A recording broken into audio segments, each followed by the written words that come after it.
pleasure. It's my first time in the museum, so I'm really happy to be here. And indeed, this is a stone's throw from the colony, so it's very appropriate that we're doing this. So, as she said, my name is Linda Jacobs, and I wrote this book that was published in October of last year on the Syrian colony in Washington Street. The impetus for the book was the fact that all four of my grandparents were in the Syrian colony, and when I started doing research on them, I found out that in fact, I found out that the thing's falling apart. I found out that in fact, nothing had been written about the most important center of Syrian intellectual, cultural, economic, and religious center in not just the United States, but in the whole Western Hemisphere. And I was shocked because I had never known about the Lower West Side colony, and none of my family knew, none of the people I've ever talked to had known about it. Everyone's familiar with the Brooklyn colony of Syrians on Atlantic Avenue, but no one knew about the Lower West Side, and nothing had ever been written about it. So I decided that that was going to be my job, and I decided to write about it. So that's the impetus for the book. So it begins to fill a hole, not only in Syrian history, Syrian immigrant history, but in Arab immigrant history, and really in the history of New York, because it's a part of the New York story that is not well known. And the book is, I call it a social geography, because it's just as concerned with the physical environment of the neighborhood as it is with the cultural and religious and economic society of the Syrians in the 19th century. And so I'm going to take that a little bit further tonight and talk to you about the built environment of the Syrian colony in New York in the 19th century. So Syrians began to come to this country in 1880. Let me tell you what Syrians means first, because there's a huge controversy about it. And in fact, I was just disinvited from a conference because I used the term Syrian. But in fact, Syrians in the 19th century came from what was then called Greater Syria, Bilad Sham, and it included what is now Lebanon, what is now Syria, sometimes what is now Palestine, and sometimes what is now Israel. And even people from Egypt occasionally called themselves Syrians if they had originally come from Syria, and Syria was part of the Ottoman Empire. All of this was part of the Ottoman Empire in the 19th century. My mother, until the day she died, called herself a Syrian. She never called herself Lebanese. And Lebanon did not come into existence until really after, well, in the 20s and then after the Second World War. So when you say Syrian to a Syrian, to somebody like me, everyone knows what you mean.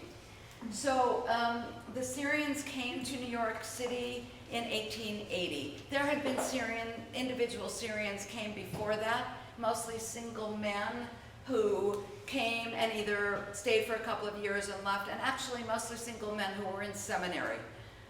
They came for Presbyterian seminary and then went back. Some died here, but very few.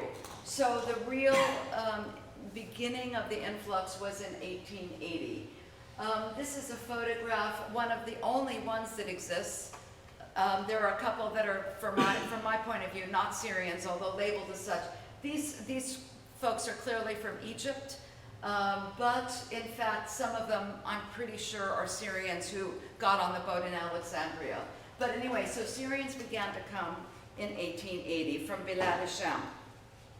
They trickled in through the 1880s, and by 1890, there were about 250 Syrians living in New York City. I'm sure all of you are well aware that the 1890 federal census was burned in a fire. And there is no 1890 federal census. People who do not know that are shocked that this basic document of our heritage is gone. But it's true. And for Syrians, it's an almost fatal absence, because that was the year, that would have been a really important year for Syrians in this country. So I began to build the Syrian colony name by name. So I did that by looking at documents, newspapers, birth certificates, death certificates, marriage certificates, and reading everything that was possible to read. And so by 1890, we had about 250 Syrians in New York. And by the way, astonishingly, to me at least, there were smaller colonies of Syrians in every state and every territory in the United States in 1890. They had come only a decade before, and they had already spread out all over the United States and in Alaska, Oklahoma territories, Colorado, and even Hawaii in 1890. So they really were quite a peripatetic group.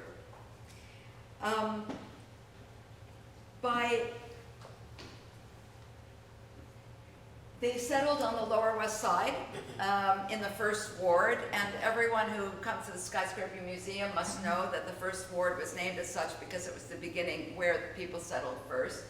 And the First Ward encompasses all of Lower Manhattan, but this is the Syrian neighborhood. They only steps away from the Battery, where people landed, either coming in from Castle Garden or later from Ellis Island. And they mainly lived on Washington Street, which is the spine, the white spine that you can see in the center. I'll show you some details of this in a bit. From the Battery to Albany Street. And with some finding homes on the east-west streets of Carlisle, Rector, Morris, and some people living on other north-south streets like Greenwich, West, and Broadway.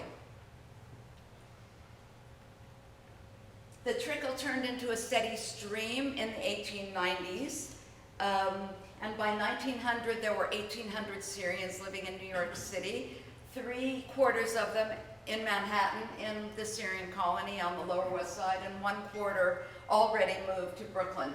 And I should tell you that unlike the Lower East Side, the Lower West Side was not paid attention to at the time at all. There were no Jacob Riises on the Lower West Side. There were no chroniclers of the misery on the Lower West Side. So the pictures you're going to see tonight are essentially the only ones that exist, that are contemporaneous with the period I'm talking about. And they're crummy, and I really apologize for them, but this is all there is. What's that tall building in the back? Sorry? What's that tall building in the back? So, I don't know, that's east of the, I don't know what that is. I was trying to figure Do you that know what out. that is? Well, Yeah. our special exhibition, next one come up is New York 1874 to 1900, and I'm afraid I cannot identify that building. Okay, because I it's really got don't know either. Too many Yeah. the dormer Is roofs. it back of the single building? No. But this is a 1903, 1904 shot, and you can see that 1904, the okay. skyscrapers are already starting to encroach on the neighborhood. And these are two shots of the Syrian colony, same source. And you can see how different the neighborhood looks from the Lower East Side pictures that you've seen by Jacob Riis and others. Those pictures are just packed with people in the streets, with pushcart peddlers, and with people walking on the streets. And these streets are relatively empty, which is really interesting. And I think, and I'll tell you why I think they are a little bit later. And these are the kind of the last two pictures that exist of the neighborhood. This is slightly later, 1914, probably 1913 actually, but published in 1914. And again, relatively few people on the street. So the western shore of Lower Manhattan, as you all know, anyone who's in the Skyscraper Museum world knows, has changed an enormous amount since the beginning, since the English and Dutch were here. And on the left is a historic map of the city of New York at the high water mark. So this is really the original edge of Manhattan. And on the left is an 1899 map of Manhattan, and that reflects pretty much what the Syrians found when they got here. The black line is Broadway, just so you can kind of compare oranges to oranges. And the really bad dotted line that I made right here is what was essentially a trail, and it was what became Greenwich Street. So what happened is they, filled the Hudson River, And so Greenwich Street, Greenwich Trail, which had been the westernmost street, is now 3 blocks in, and they built Washington and West Street to the west of Greenwich. So, and then, and they moved the piers out. What year was that map on the left? Sorry? What year was that map on the left? Well, so it was drawn in 1853, but that's not what it reflects. It reflects a much earlier time, but they don't tell you what time it was. But it's the original high water mark of the city. So that white part is the water, like Collect Pond or something, that white part in that picture? It's water. Right. Yeah, exactly. Yeah. So, and as we all know, the growth continues. Battery Park City is built on additional landfill. We are on landfill right here. So even this 1899 map is now, if you looked at Google Maps today, you'd see that it was even wider. And this is a detailed map, slightly more detailed and slightly earlier, because I like these maps better. These are Sanborn maps.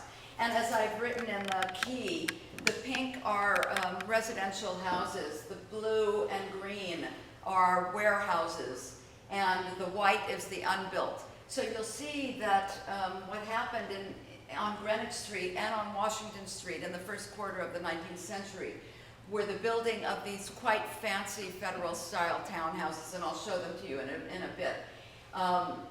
They were about 20 feet wide, 50 feet deep, usually with horse yards or stable yards in the back. And so these stretches of white that you see in the back, which are, we would call a backyard, were mostly stable yards. And they were divided in half, so the Greenwich Street houses had half of the stable yard, and the Washington Street houses had the other half. And this is a 1940 reconstruction from the Historic American Building Survey of 4 houses on Washington Street. Almost all of the rest at that period had been altered too much, but these they found worthy of reconstructing.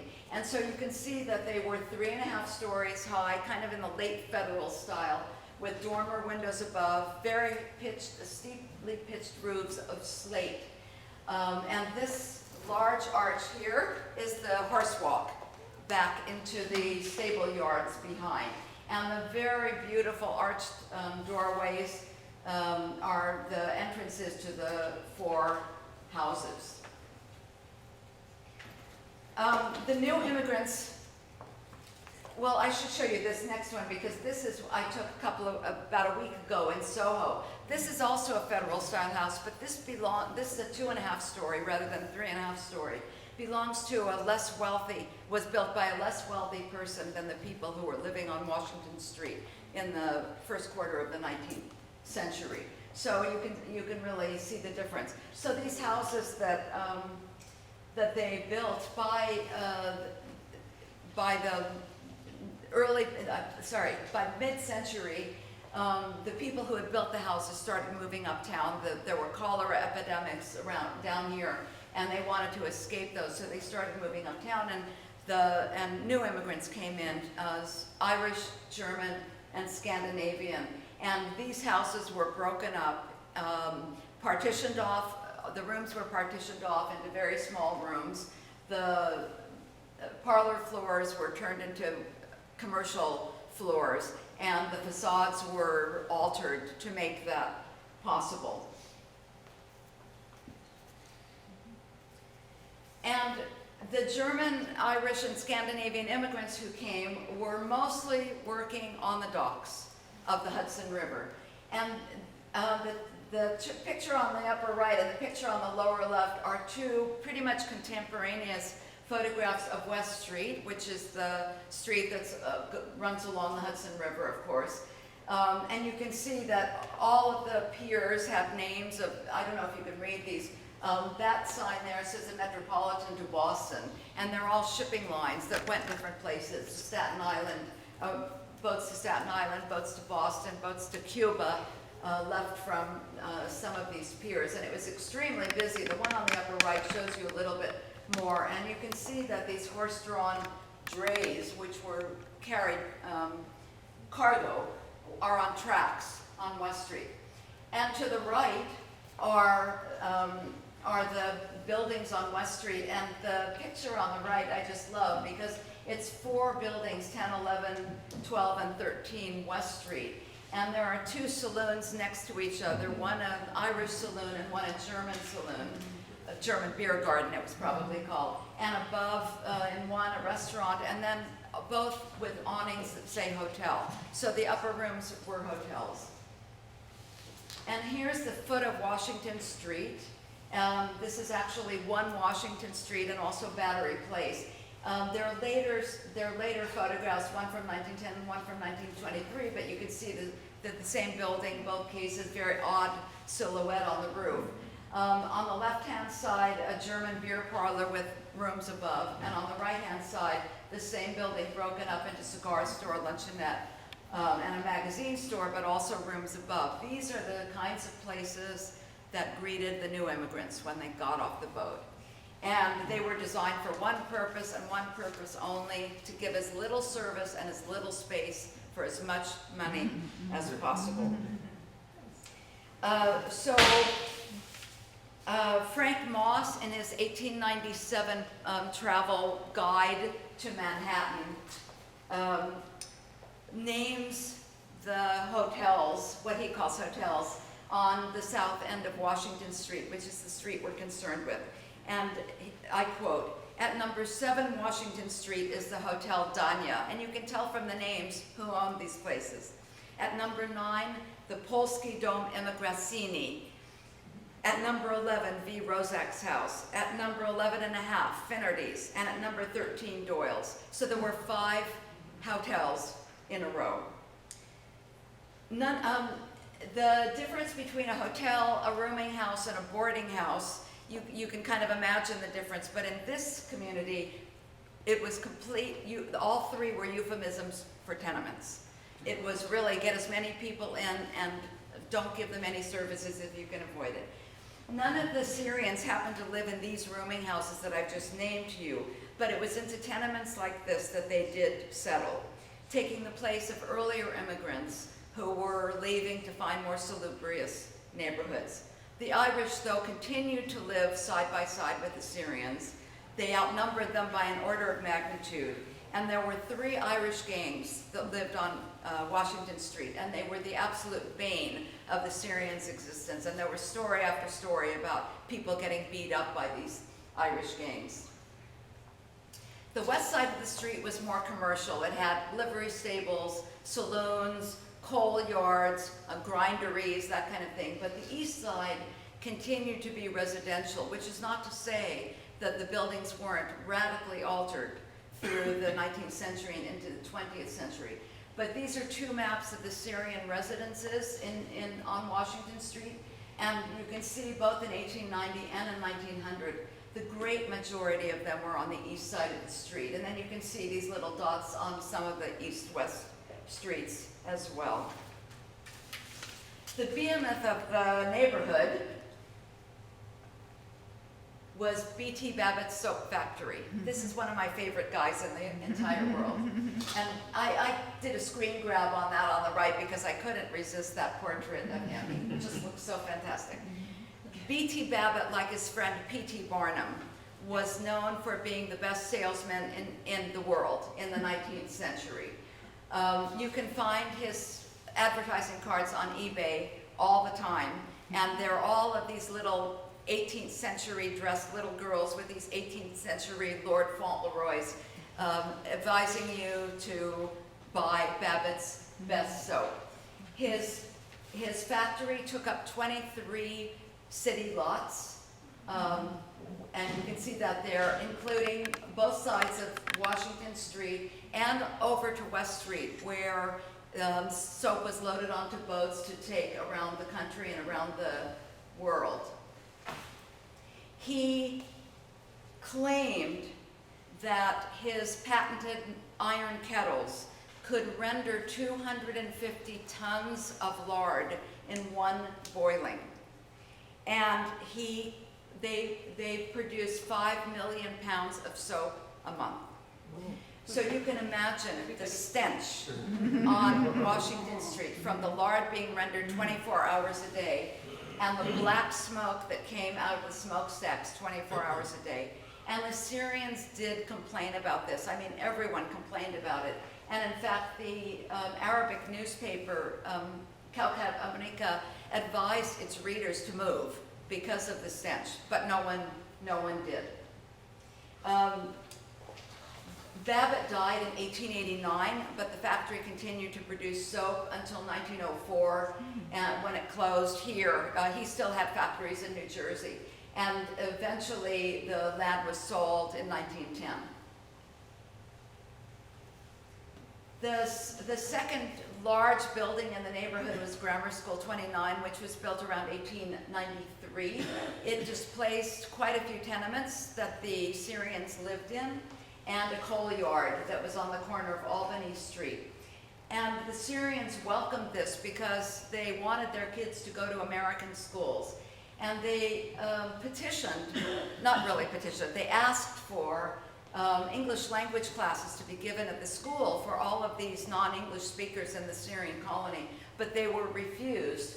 So they started their own small school at 95 Washington Street, in which they taught the English language, American history, and American geography.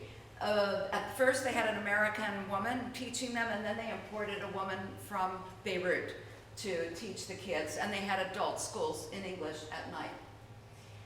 The third monster on the block was something that still stands, wonderfully enough, the Whitehall building. It was built, the Whitehall building itself was built it was completed in 1903, and it took up the whole block on the Battery between Washington and West Street. And then the annex was completed in 1910, and that's that taller building you see behind. And this, by the way, is Washington, and here's that same building that you saw in that earlier picture, the hotel and the beer garden and stuff. Yeah. And this was taken in this photograph was taken in 1910. When the annex was built, they had a big, it was built in 1910, so there were already auto cars then. So they had a big driveway, greenery, and that kind of thing. So the two buildings together took up half of the block. None of the New York Syrians worked in the soap factory, and none of them worked on the piers, unlike the Irish and many of the people in the neighborhood, despite their proximity. When they first arrived, most of them, both men and women, peddled.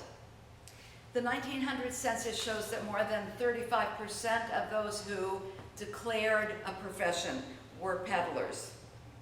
They were both day peddlers.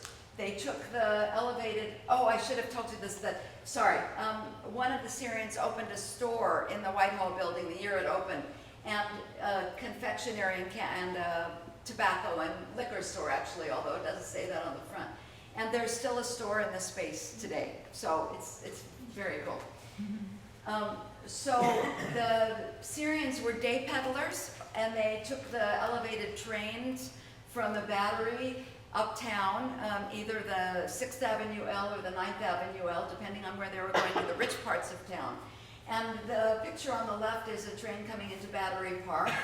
And the picture on the right, which I just think is so fantastic, is it's Greenwich Street. It ran along Greenwich Street, showing you how the L blocked off all sun from the street. And they lasted, there are people here today like me who remember the elevated trains, right? So they were around for a very long time. So they were day peddlers going uptown to go door to door in the rich parts of New York, or they went up to the watering holes of upstate New York in the summers. And that's why the census data for Syrians is so underrepresented, because all censuses were taken in June, and half the Syrian colony was gone to the watering holes of upstate New York during that time. So they are, even though we know we have about 1,800 people in 1900, we only have about 1,200 people in the 1900 census. So the Syrians were mainly pack peddlers, not pushcart peddlers like you see in the Lower East Side. And they carried two kinds of goods which were recognized by Syrians themselves and defined by Syrians themselves. On the one hand, they sold notions. So my mother used to say about her father that he sold shoelaces, which is part of the category of notions. And they carried these in what in Arabic is called the shanta or a kesha. Kesha actually is a backpack, but it also came to stand for notions in the diaspora. And this boy on the left, he's not a New Yorker, he's actually in Boston, is carrying his notions cases. So he has a shanta on his left and he has a kesha on his right. And the other kind of goods that Syrians carried were defined again by what they carried them in, called jazdan harir, which means a silk bag. They didn't really carry silk bags, but it denotes that they were carrying fancy goods.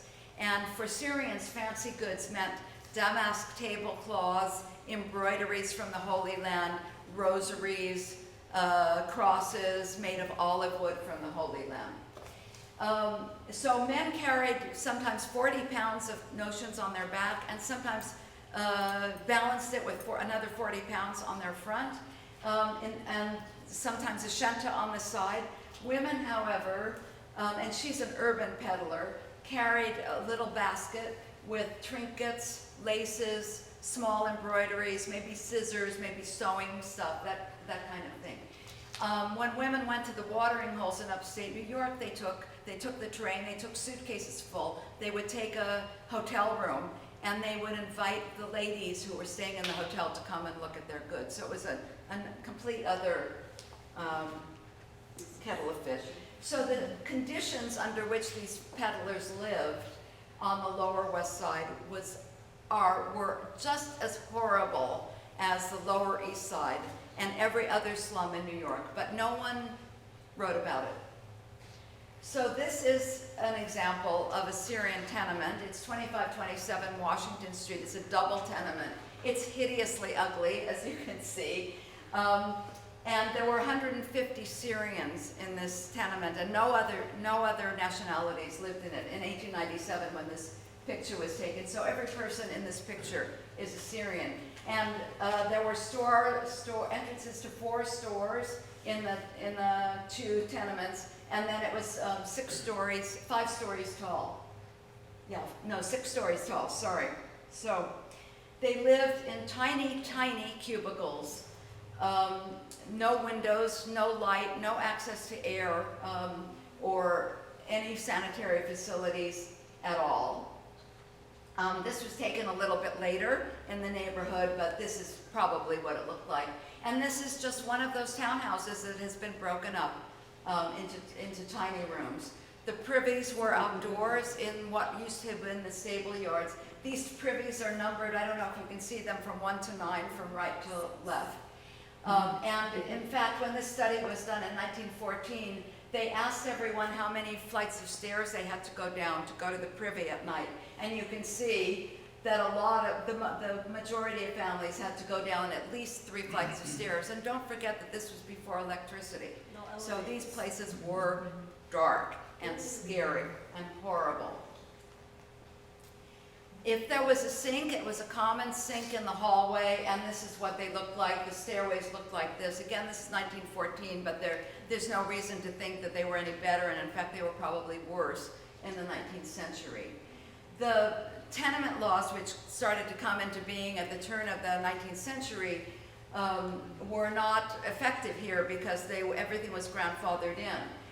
The only thing the tenement laws did was make social workers realize what horrible conditions people were living in, with no light and no air.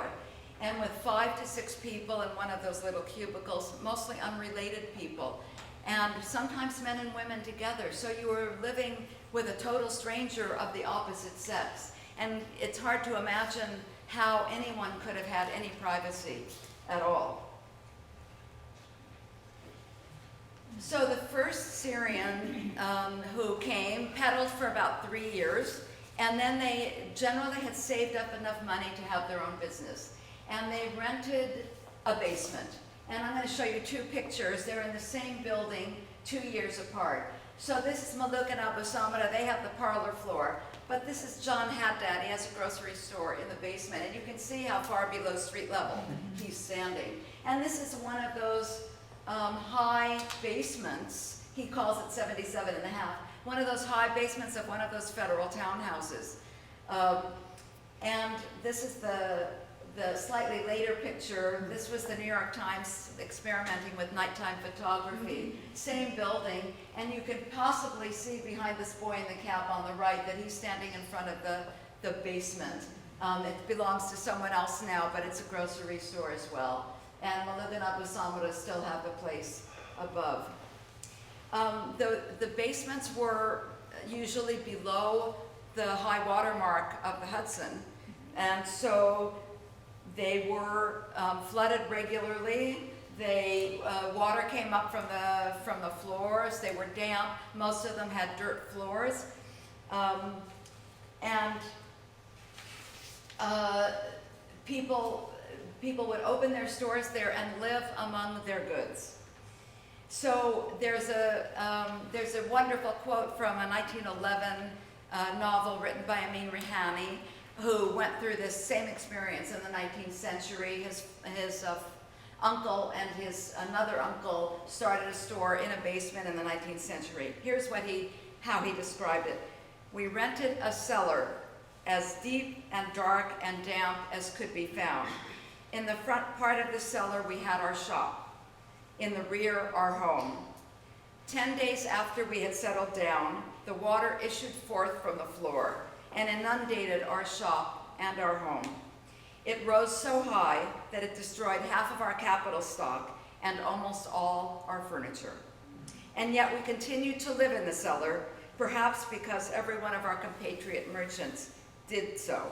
So obviously the fill on which Washington and West Streets were built was permeable, and the water issuing forth from the floor was simply the Hudson River coming up and doing what it did naturally. As they accumulated wealth, however, in these cellars, they began to rent stores that either had a street level entrance, as in this Syrian pool room, taken in 1899, and you can see it's right at street level. Or even better, one of these townhouses with a stoop up to the parlor floor. Like this is Tanush Hashim's restaurant. I love this picture actually because you could see the chair and table through the grill. It's kind of an intimate shot of his restaurant. And he also had a rooming house above. These spaces, which were relatively safe from flooding, were more expensive than the basements, obviously. The stair hall inside the stair hall that this stoop led to was often partitioned off, and sometimes they would smash, if the house was wide enough, they'd smash a hole in the facade and build another stoop with another doorway to get into the parlor floor. The parlor floor became the merchant's showroom. And this is from that same elevation of the HABS, the Historic American Building Survey elevation. This is a plan of those four houses, 71 to 77, Washington. And this was taken in 1940, so he tried to do some reconstruction, but also tried to put in what was actually there. So you'll see that in two of these four buildings, the interior wall that divided the stair hall from the parlors has been completely filled in. And in two, the openings are still there. And of course, there have been a back parlor and a front parlor, and all of those, what are in this picture, north-south walls have been removed. So the Syrian merchants have these long, thin rooms that they had their goods in, but the people who were going upstairs to the rooms had this long, dark corridor. And again, before electricity, it was really dark in there. No light from the front windows. There was no light at all. And one of the reporters who went down said that they were as dark as a wolf's mouth. So in this picture, again, I put up this elevation because I want to show you what they did to the facades. And this wasn't necessarily done by the Syrians because, again, this was taken in 1940. But this is, you know that they were doing these things when the Irish had these stores, when the Syrians had these stores, and all through the history of the neighborhood. So this is what it looked like when they were built, and this is what it looks like, and I'll show you a detail. So here's the original doorway. This is the original horse walk that's been filled in. I'll show you a detail of that later. And this is this tiny little narrow doorway that they filled in part of and artificially punched through, and another doorway. And the original doorway has this door in it to lead you upstairs. And then there's this detail, and you can see again, this is the horse walk that was open in when it was first built. They put in a plate glass window and a really narrow door below street level, and then another plate glass window above. I don't know what the access was to that, whether there might have been an interior stair. So the merchants used the parlor floor, if they could afford it, as a showroom. And the stores that they had were what I call portmanteau stores. They sold everything.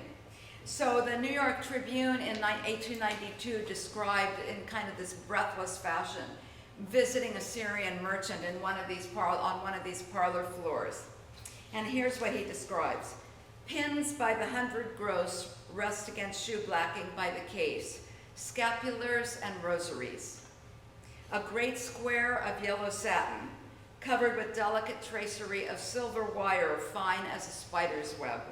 Rugs which are a delight to the eye, the long curved score of Damascus steel. Kind of makes the hair stand on end, and that's what it's meant to do. You're supposed to remember those fierce Bedouins in the Arab world.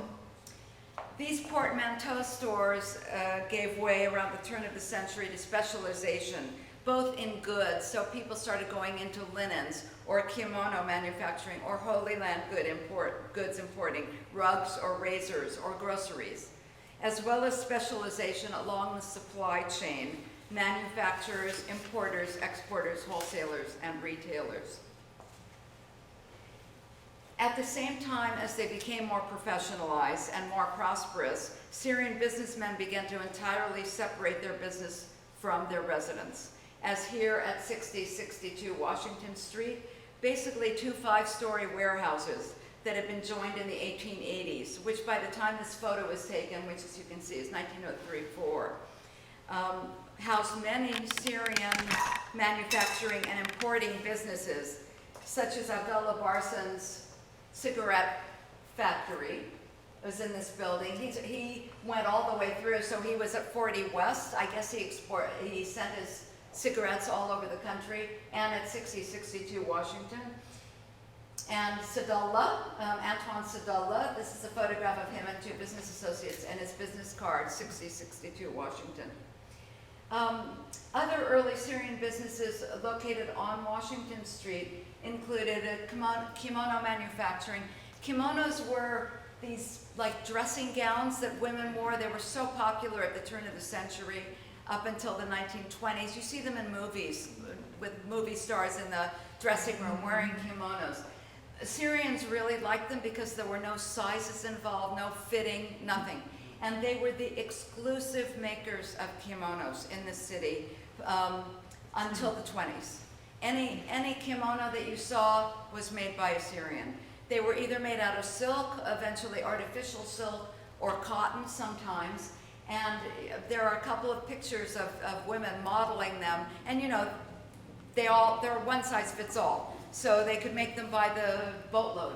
This is a very small factory because this is just happens to be on Washington Street, but there were factories on Rector Street, on Trinity Street, and Canal Street that were, did I say that? Yeah, Rector Street. So that had larger spaces, and they had hundreds of Syrian women working, making them. And then Arabic newspapers. Where's Bob Mady? There he is. This is an importer, sorry. So, in Arabic newspapers. This is Bob Mady's great-grandfather's newspaper, Menat al-Harb. at 93 Washington in 1911. And they were setting very difficult process of setting Arabic type. The steadily increasing number of Syrians in the neighborhood in the 19th and early 20th century needed Syrian services as well. And other Syrians quickly filled these needs. The first obvious niche were Syrian rooming houses, many of which were simply one floor of a tenement sublet by a Syrian to fellow Syrians. That's the fellow that I told you about before who rented the landing to 3 of his compatriots. And again, this double tenement, oh, this is just to show that people were still on Washington Street in 1910. This double tenement at 2527 Washington, I showed you this picture before, of 150 Syrians. It's dozens and dozens of what the census taker called households. So there was a head of household, a man or a woman, and then sometimes family members with that man or woman, and then what they called boarders. And those were other Syrians subletting from the Syrian who had rented either the room or the floor and sublet to his or her fellow Syrians. And the next thing that, besides these rooming houses, were restaurants, Syrian restaurants, that served other Syrians. So this is Fowler restaurant at 71 Washington Street in 1899, and you can see that there's a man wearing a fez, so clearly he's selling food to his compatriots. And I don't know if you can see in this picture, but he's holding puffed up Syrian bread in his plate, the waiter is. And Fowler provided, what do you call them in English? Nargiles. What are nargiles in English, Bob? Water pipes. Water pipes for his customers too, and sold Turkish cigarettes. And it was mostly, these were mostly aimed at Syrian men and mostly aimed at single men, because once you're married, you have a wife to cook for you, but many of these men were single. But here's a really interesting Syrian restaurant. This menu is from 1917, but in fact this Syrian restaurant opened quite a bit earlier. And you can see that it's called the Syrian Restaurant for Ladies and Gents. And so one has to believe that all the women who were peddling, who were living in the tenements, who had no access to kitchens, were also eating in this restaurant. And grocery stores, obviously. So this is Abraham Sahadi's, one of his earliest grocery stores. He had many others before this and many others after this. This was taken in 1899. But like the merchants that I told you about before, these grocery stores were both wholesale and retail emporia, and they sold more than groceries. So in this case, you could see the water pipes that are for sale on top of the glass case. Yeah? And this is, by the way, is Abraham Sahadi and his wife Zakia. And I think that the woman buying from them is Syrian, but I'm not entirely sure. And then another Syrian grocery store, same period, 1899 at 53 Washington. This gives you a better sense of those long, narrow rooms that I was telling you about before. So this was taken from fairly far back, and you can see that he has foodstuffs behind him, brass lanterns hanging from above. On the right, water pipes on the shelf, and Syrian coffee pots made of brass. And in that glass case to the right, what looked like straight razors. And in the bins on the bottom, bulk food. So, and the woman, I would say, is clearly Syrian who's buying from him. But he's also selling to tourists because he's selling brass lamps and, you know, that kind of thing, which the Syrians could not afford. So, and then these are the smaller retail grocery stores, still in the basements on Washington Street. And these catered to the Syrian women who were starting to have families, settle down, not go out peddling, and cook for their families. George Forsley started the first bank in the Syrian colony in 1897. He was not only a banker, but he was a commission merchant, as you can see here, an importer-exporter. He did everything. I don't know, and I've never been able to understand really how the business and the bank intertwined, but in any case, they all went bankrupt in 1899, leaving a lot of Syrians without their savings. Daniel Fowler and his two brothers had been in Boston, moved to New York in 1890, were in the dry goods business for 2 decades, and then in 1900, they bought 81, 83, 85 Washington Street, which were basically 2 warehouse buildings. The first Syrians to buy commercial real estate on Washington Street. And in 1906, they converted 85 Washington, which is the one furthest away from where we're looking, to a retail bank and rented out the rest of the space to Syrian manufacturers. And that's Daniel Fowler on the right. And this gentleman is a very formidable guy, is Yusuf Mandoor. He made all of his money in Shenandoah, Pennsylvania, in tobacco, liquor, and hotels. But he moved to New York City and opened the Lebanon National Bank, a very grandiose name for a very small bank, in 1910. In 1920. And it was taken over by, you may remember this bank, Manufacturers Hanover Trust, in 1930, right in the depths of the Depression, so he was probably in fairly bad shape. The smaller establishments, the grocery stores, the butchers, that kind of thing, mainly moved to Brooklyn in the 19-teens. And because they were serving Syrians, and Syrians were moving to Brooklyn starting in 1900, really. And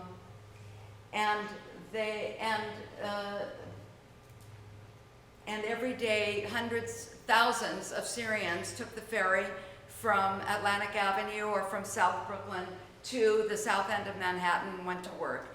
My maternal grandfather was said to have met his wife-to-be on the ferry coming from Brooklyn to Manhattan in 1907. She was going to work rolling cigarettes, probably at A.M. Barson's factory on Washington Street. He was going to his importing business on Rector Street. He did not approach her, which was not done in the Syrian colony, but found out who her brother was and asked his permission to marry her, and married her 6 months later. After overcoming the challenge of making a living, the Syrians turned to their spiritual needs. All the early Syrians in this colony were Christians. It's not until the 20th century that there were some Syrian Muslims in other parts of the country, but not in New York City. And so it wasn't until later in the 20th century that Muslims began to come and settle in the colony. And there were 4 sects represented. The Maronites, which is sort of equivalent to the Roman Catholic or Lebanese Catholic, the Melkites, which are Syrian or Greek Catholics, Greek, and now called Antiochian Orthodox, and Protestant. And when they first came, they worshipped in American churches nearby that were the closest to what they thought were like theirs. But fairly early, that is by 1889, they were demanding Arabic-speaking priests. And by the end of 1889, the first Arabic-speaking priest, the Melkite priest, came. And they established chapels on the 2nd floor of various tenement buildings on Washington Street. And they clearly chose them because these tenement buildings had unobstructed spaces on the 2nd floor so that they could have a congregation, people could sit down. And these are 2 of them, the Marriott Chapel on the left. It's a 1903 picture, but the bunting is up from the anniversary of the arrival of the priest, which happened in 1899. And then on the right, the Protestant mission at 95, Washington. And this is the one, there are only a couple of interior shots of these chapels. This is the Orthodox Chapel, which is the 2nd floor of 77 Washington, which is where you saw those grocery stores underground and the commercial spaces on the parlor floor. All of these chapels still had commercial spaces on the parlor floor. There was buying and selling going on. And this is where my paternal grandparents were married in 1897, in this exact room. So it's kind of neat. It wasn't their picture though. Sorry? This wasn't your grandparents' picture of the interior. These are not the ferry people, these are my paternal grandparents, yeah, and they were married in this Orthodox chapel by Hawawini, who was canonized by the Orthodox Church and is now a saint. So just like the stores that were meant to serve Syrians, the chapels moved to Brooklyn slowly in the 20th century, where they could afford a piece of land or even to buy an already existing church that they would convert. Some of them stayed open for a while in Manhattan because obviously there were still Syrians here, there were still Syrian immigrants coming in, and there were people who had their businesses here. But in the main, they moved to Brooklyn. Move over, sorry. Okay.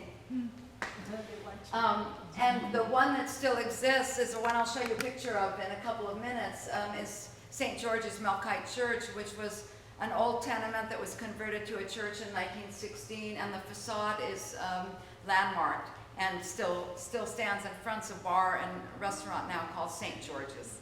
Yeah. So these are just a series of pictures I'm going to show you about the fate of the neighborhood. You probably know this as well as I do. In the 1920s and 30s, Syrian merchants who had already settled in Brooklyn moved their businesses uptown to Fifth Avenue between 20th and 30th Streets. By 1930, only 10% of the Syrian businesses were still in the Washington Street colony, which is a really small number. These included shops catering to Americans, such as Oriental, and I put that in quotes, Oriental restaurants and confectioners, manufacturers, and newspapers that had big investments in equipment that they couldn't move, companies whose leases or building ownership wouldn't allow them to leave, and there may have been a touch of nostalgia in some people who stayed. Abraham Sahadi was one of those people who stayed, even though his brothers had set up a competing grocery store on Washington Street in the 19th century, early 20th century, and here it is still in existence in 1930. Sahadi kept his business open on Washington Street for more than 50 years. And then in 1945, when all hell was breaking loose in the neighborhood, he bought a garage and warehouse at 190, 195 Washington Street and reopened his store and kept it open until he died in 1952. The rest of the Sahadis moved to Brooklyn, and that's the origin of the Sahadis on Atlantic Avenue, which you will see today. And by the way, if you go to Sahadis on Atlantic Avenue sometime, you will see that it's still one of those traditional Syrian stores in the sense that they not only sell food, but they sell lanterns, coffee pots, you know, all sorts of hookahs, you know, all sorts of things. So these are some of the remnants of the Syrian colony in later years. This is a very famous Berenice Abbott photograph of 88 Washington Street, the Lebanon restaurant on the left, and although not identified, A.J. Maxud's record store on the right. And this is 1936. And this is that same photograph again, but this time I'm pointing out to you, and you won't be able to read in this photograph, Corbage's Syrian American Groceries, wholesale and retail, is on that basement window right there. And if you looked closely, you would see objects in the window, not food. So, you know, again, water pipes and that kind of thing. So this is 1940. And of course, even with the Syrians moving out, there were always new immigrants who came in. The Slavs, the Moravians, the Greeks, some Armenians came, and Joe Svelak, who's sitting right there, his Moravian mother lived in 109, am I correct? Yes, 1912. Washington, Yeah, sorry. 1912. 1912. And by the way, Joe is giving a tour on the 10th, and I encourage all of you to come. He gives a really fabulous tour of this neighborhood, talking about the multicultural quality. He calls this neighborhood perhaps one of the most diverse in New York, and he may in fact be right. But the neighborhood was raised in the late 1940s to build the Brooklyn Battery Tunnel, and demolition for the World Trade Center, begun in 1965, finished it off. Now only 3 buildings remain on the street. The aforementioned, did I do that? Yes, that's good. We like the change of scenery. Sorry. Mountains in the country. Yosemite. No tenements anymore. Clean air. Nice trees. Can you slide down almost to the last one? Ah.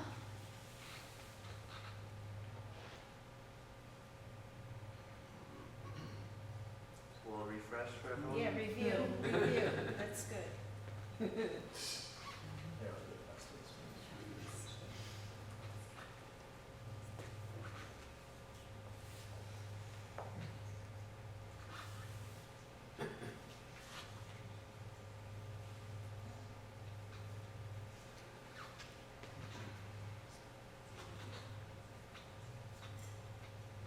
They had pharmacies, because there were a lot of pharmacies. There were, workers. so, there's a whole category of people I haven't talked about, the doctors and the pharmacists. So, Salim, thank you. Yeah, the next, can we go to the next, oh, I'll do the next one, sorry. So, it doesn't want to do If that. you do it twice, then it turns Oh. off. Sorry? If you do it twice, It it disappears. disappears. It's How many, okay. is that the very last Yeah, slide? That's the last one, that's why. That's the one that's Okay, still we'll get, standing. you, It's still there, we could go out and see it. Yeah, there. Well, anyway, Yeah. it's still there, you can go see it, but I wanted to show you just leave it here, oh, here it is, that's right. So these are the three remaining buildings, the Melkite Chapel, whose facade is landmarked, which is St. George's, the community house, which was built in 1926, and the last remaining tenement on the street, which is 109 Washington. With the high rises going up all around them, especially 107 and 109 are really in danger. The Friends of the Lower West Side are trying to save them. And I'm trying not to press this twice. But we have some rays of hope. So the Little Syria show, which is going on right now at the Department of Records on Chambers Street, which you should go see. And then it's going to Ellis Island on the 1st of October, which will be really exciting because they're expecting 400,000 people to come to the one at Ellis Island. And then going to Metropolitan College, which is on Rector Street, is a celebration of the Syrian colony, both in Manhattan and in Brooklyn. The first ever Lower West Side block party was held in July. We had a marvelous time. People didn't even know there was a Lower West Side neighborhood, much less a Syrian colony. And so we educated a lot of people. And the installation of an installation, some kind of a monument at Elizabeth Berger Park, near the exit from the Brooklyn Battery Tunnel, which will pay homage to this literary legacy of the Syrian colony in New York, which has been approved by the city, and there are 5 artists who are now competing for the work. So we are rebuilding the community virtually in stone and in spirit. Thank you.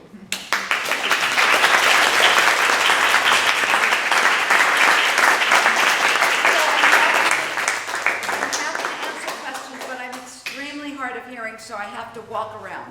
Are we late? okay. We can have 5 to 6 minutes of questions. Okay, so 5 minutes of questions. Yes? So you mentioned that the early Syrians were Christian, and it was later that Arab Syrians came. Did they, or Muslim, excuse me, did they mingle, or were they completely separate in the way they lived here? Were they separate from the Syrian Christians? Yes. No, I mean, I don't know a lot about the Muslims who came. There was a mosque room, a kind of room that was set up in 1910 near the colony, and there were a couple of people that I think were Muslims in the 1910 census that were living in the colony, but that's only by names. And the Ottoman Turks claim that Muslims came over earlier and changed their names to sound like they were Christian, so that they could fit in better in a Christian country like ours. And if they did that, they're lost to us in the 19th century. So Yeah. part of the reason that the Christians may have come before Muslims. Again? Is it conceivable that the Christians who came early came for the same reasons that other immigrants came? Exactly. The difficulties. Economic opportunity, streets were paved with gold. One of the Presbyterian missionaries in Beirut wrote back to one of his friends saying 300 men left from the town of Sahadi last month. They have gold fever. And they were all coming to the United States. Yeah. Anyone else? Yeah. My grandmother was born at 25 Washington Street. Again? My grandmother was born at 25 Washington Street, Did she? 1904. I have a birth certificate. Yeah. But I want to know who owned the tenements. Were there other Syrians that owned it, No. or were they outside? They own nothing.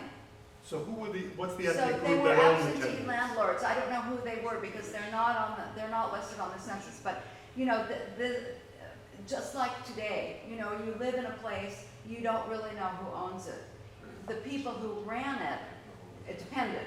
The people who ran it were these landlords, and they could be Syrians or could not be Syrians, but they did not own it. So, so there was a guy named Musa Dawood, or they called him Musa Dawood, and he was kind of a real estate mogul on Washington Street, but he owned nothing.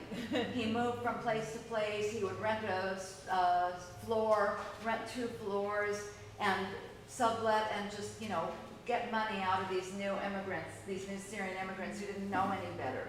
So he's probably the guy who rented out his landing for 5 cents. You have the Usani. Say it again? The Usani, the Iraqi family that did all the real estate development. Say it The again. Usani family. Oh, the Usani, Who were but that's a in the real little estate. later, and that's not in the neighborhood. It's 1905. It's, Central yeah, Park. yeah, yeah, Joseph Usani built 2 big buildings on 110th Street that are still standing. One called the Semiramis and one called the Zenobia, which are ancient Near Eastern goddesses and named after his daughters. Yeah. And there was a guy named Asad Khoury who was a big real estate person, and he did buy and sell property in the 19th century, but not in the neighborhood. He was on 8th Avenue, and he had tobacco shops and bought and sold a lot. Yeah. Did you say what the total Little Syria population was? Yeah, 1,800 and 1,900, Okay. of which a quarter were in Brooklyn by that time, and 3/4. And it got bigger until the quota laws came in, and then that stopped because Syrians were limited to 100 people per year for all those years of the quota system starting in 1924. They were also stopped at the First World War, so there was a big hiatus at the First World War when they couldn't travel. And then they came back in 1918, 1919, and then they were stopped by the quota system. So it wasn't until the 60s when Johnson signed the new Immigration Act that Syrians were. So Little Syria had 1,800 people. Well, But yeah, how it wasn't many? called Little Syria, it was called the Okay. Syrian Colony. The Syrian colony had 1,800 people, and other Syrians throughout the city, the ones who worked in Brooklyn and came to work.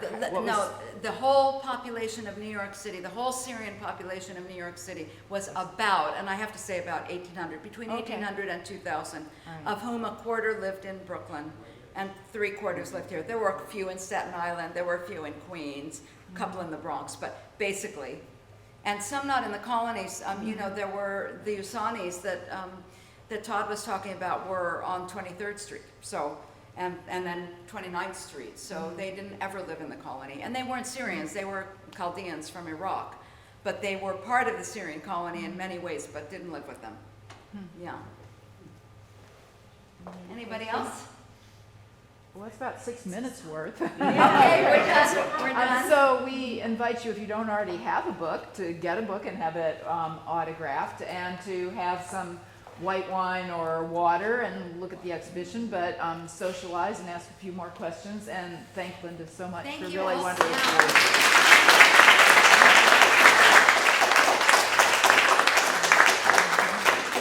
People present, so you have a whole new Cohort, constituency that that's you're good. being Yeah. introduced to Yeah. tonight. Well, but if it's the first time you've been here for some other reason, I'm, as I said, Carol Wills. I'm the founder, director, and curator of the museum, and I noticed everybody went right to their seats, but I invite you after the talk to have a quick look around. This is an opportunity for you to, there's a reception after the talk, and there's also a book signing, so there are some books in the front. If you don't have one already, you can have Linda autograph it, and they're in the store, so you can purchase one in the store and bring it up here.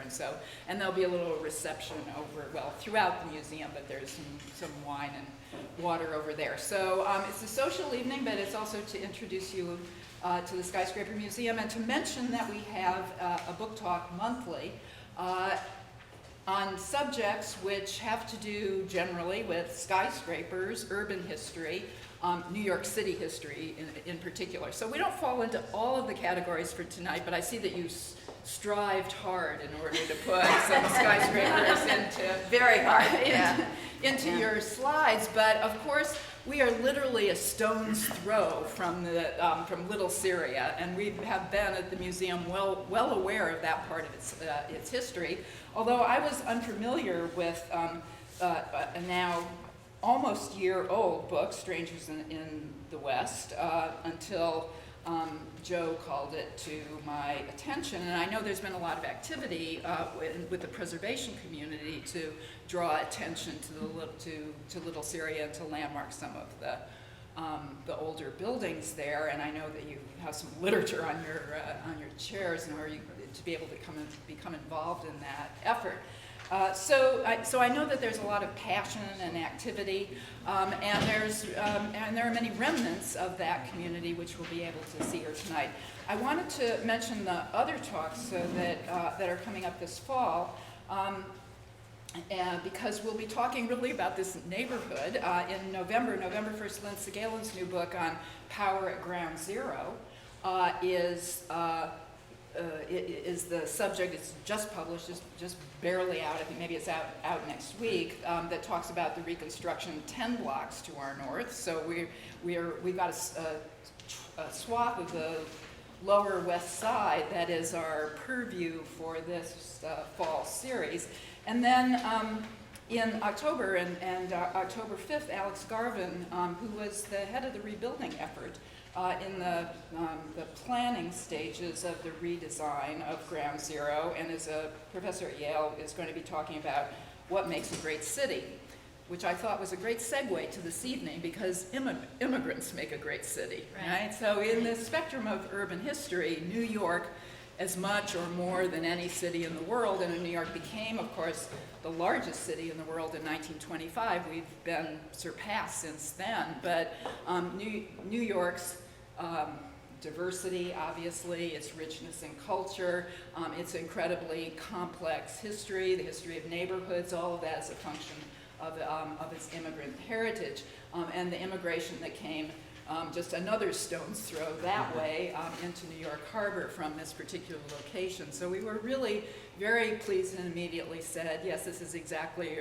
the right subject for us to be bringing together a community of people who are interested in our most immediate neighborhood and its history. So that's an effort that's ongoing and one which I'm very sympathetic to. So for those of you who don't know Linda, she is she's the whole package for this evening, because not only is she an academic archaeologist who's the author of this book, who has a deep connection to the culture. Previous book on digging in Iran brings her professional archaeological interest to the connection of heritage that comes through the port of New York and into this neighborhood. But she's the whole package in that not only did she write the book, but she also published it. So she has established the Kalimah Press in order to advance publications in the area of Middle Eastern studies. So any of you who have manuscripts ready to go, let Linda know. So she really has established her own roots. I assume you're yes, yeah, I I know from the text, the familial roots Right. through the academic research into the history and brought it to these shores. So, well, without further ado, let's hear more about it, and then we can spend time with the richness of asking questions afterwards. Okay, thank you so much, Carol. Thank you so much. Thank you, everyone.